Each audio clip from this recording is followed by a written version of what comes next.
একদিকে গ্যাস সিলিন্ডারের দাম 60 টাকা করে বৃদ্ধি পেয়েছে, তার পাশাপাশি দেখা গেছে গ্যাসের সংকট। সাধারণ মানুষের হেসেলে এমনি টান পড়েছে। তার মধ্যে দীর্ঘ সময় বুকিং করার পরেও গ্যাস মিলছে না, এমনকি অনেক ক্ষেত্রেই দেখা যাচ্ছে বুকিংও নেওয়া হচ্ছে না। এদিকে গ্যাস গোডাউনের সামনে দীর্ঘ লাইন ডেলিভারি ম্যানদের, স্লিপ কাটা থাকলেও তারা গ্যাস পাচ্ছেন না সরবরাহ না থাকার কারণে। সাধারণ মানুষ অনেকেই আবার কাঠ কয়লা বা কাঠ পুড়িয়ে রান্না করছেন।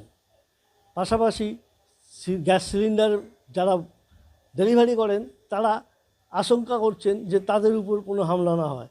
অনেকেই তাদের ভুল বুঝছেন।